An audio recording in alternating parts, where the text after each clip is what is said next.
3 minute में analysis इस series में आपका स्वागत है। हम लोग देखेंगे 3 मिनट में टेक्निकल चार्ट्स पे और फंडामेंटल्स ये दोनों कैसी लग रही है कंपनी। अब ये देखें तो ये कंपनी का नाम है अपोलो माइक्रो सिस्टम लिमिटेड। अब देखें सबसे पहले टेक्निकल चार्ट्स पे, उसके बाद देखेंगे फंडामेंटल्स कंपनी के। तो ये देख सकते हैं कि मई में जो प्राइस 112 रुपए की थी वो सीधा सीधा देखें तो 223 रुपया हो गई। मतलब कंपनी ने अप्रोक्स 100% का रिटर्न दिया, और सिर्फ सिर्फ ये 2 महीने में। अब इसके पहले देखें तो कंपनी का जो शेयर प्राइस था 2020 में ये 3 रुपए के नजदीक में था, और 3 रुपए की कंपनी आज 221 रुपीज का हाई करके 179 रुपीज पे ट्रेड कर रही है। अब यहाँ पे हम लोग देखें तो वीकली चार्ट पे भी काफी बढ़िया लग रहा है। हम लोग देखें तो एक रेंज बाउंड और एक प्रॉपरली फ्लैग एंड पोल का हमको ब्रेकआउट दिखता है। तो यहाँ से अगर प्राइस की वापस बात करें तो एक हाई बनने की जो प्रोबेबिलिटी है, यहाँ से देखें तो वापस एक नया हाई बना सकता है इस लेवल से।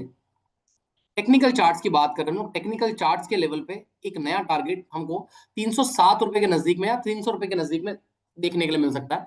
और ये टारगेट आने में समय कितना लगेगा तो हम लोग ये देख सकते हैं, जो ड्यूरेशन है कि जितने दिन तक कंपनी के शेयर प्राइस ने इस जोन में ट्रेड किया है, तो ब्रेकआउट के बाद अब ये जो टारगेट है हमको आता हुआ दिखेगा 2026 दिसंबर तक। तो ये देख सकते हैं कि दिसंबर 2026 तक भी अगर शेयर प्राइस का ये टारगेट देगा तो 1.5 साल या सवा साल में अगर 80% का रिटर्न मिलता है तो ये शानदार रिटर्न है किसी भी स्टॉक्स में। अब देखते हैं फंडामेंटल्स कैसे हैं कंपनी के। फंडामेंटल्स की बात करें तो कंपनी आज 5,511 करोड़ की है। इंडस्ट्री पी 74 का है, मगर स्टॉक का जो पी है वो 96 का है। अभी कंपनी काम करती इसमें करती है, तो कंपनी अलग अलग डिजाइनिंग एंड मैन्युफैक्चरिंग सर्विसेज में काम करती है। कंपनी का तो इलेक्ट्रॉनिक इलेक्ट्रॉनिक इक्विपमेंट में काम करती है। देखिए तो मशीनरी सोल्यूशन देती है कंपनी।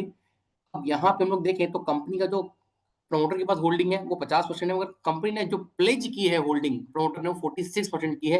एक कंसर्न है कि यहाँ पे जो प्लेज है होल्डिंग वो ज्यादा है। और अगर सेल्स और प्रॉफिट अगर सपोर्टिव होगा तो हम लोग ये कह सकते हैं कि कंपनी एक इन्वेस्टमेंट लायक है। तो यहाँ पे हम लोग देखें तो कंपनी का जो क्वार्टरली रिजल्ट है वो काफी बढ़िया रहा है। कंपनी का जो प्रॉफिट ग्रोथ है वो लास्ट 5 साल से 32% सीजीआर से बढ़ा है, काफी बढ़िया चीज है। और कंपनी का जो मीडिया सेल्स ग्रोथ है वो भी 19% बढ़ा है लास्ट 10 साल से। ये सब चीजें सपोर्टिव है। कंपनी का जो स्टॉक प्राइस है वो 9% बुक वैल्यू से ऊपर ज्यादा ट्रेड कर रहा है। लास्ट क्वार्टर में कंपनी के प्रमोटर ने 4.46% अपना स्टेक कम किया है। ये बिल्कुल बिल्कुल भी अच्छा नहीं है, एकदम ये नेगेटिव सिग्नल है। प्रमोटर ने 46% अपना स्टॉक प्लेज किया है, ये भी एक नेगेटिव सिग्नल है। कंपनी का जो रिटर्न ऑन इक्विटी है लास्ट 3 साल में सिर्फ 8% का है, ये भी एक खराब चीज है कंपनी के हिसाब से। अब यहाँ पे देखें तो सेल्स के नंबर देखें हम लोग ईयर ऑन ईयर बेसिस पे, तो सेल्स के नंबर में हमको एक ग्रोथ देखने मिलता है। हम लोग यहाँ पे देख सकते हैं सेल्स के नंबर एक ग्रोइंग है, 22%, 25%, 51% से बढ़ रहा है। वहीं हम लोग मार्जिन की बात करें, ऑपरेटिंग प्रॉफिट मार्जिन, तो 22 से 23% है, एक बढ़िया प्रॉफिट मार्जिन है। और अगर प्रॉफिट की बात करें तो जो पहले 2020 में जो प्रॉफिट 14 करोड़ था, 15 करोड़ था, अब ये बढ़ के 57 करोड़ या 57 करोड़ हो रही है। ये भी एक अच्छी चीज है। एक नेगेटिव सिग्नल है कि जो प्रमोटर है उन्होंने अपना स्टेक को बेचा है, प्रमोटर ने अपनी जो होल्डिंग है उसको प्लेज किया है। ये सब जो सिग्नल है एक नेगेटिव सिग्नल है। और यहाँ पे हम लोग देखें तो एफआईएस का जो इन्वेस्टमेंट है वो एग्रेसिवली बढ़ा है। पहले एफआईएस देखे तो 0.93% थे, मगर अब ये बढ़ के 6.58% हो गया है, एक अच्छी चीज है। और यहाँ पे देखो तो पब्लिक की होल्डिंग थोड़ी कम हुई है, और एक मतलब पब्लिक की कभी भी होल्डिंग अगर कम होना एक उसको अच्छा सिग्नल माना जाता है, क्योंकि पब्लिक मोस्ट ऑफ वही कंपनीज खरीदती है जो गिरती हुई होती है।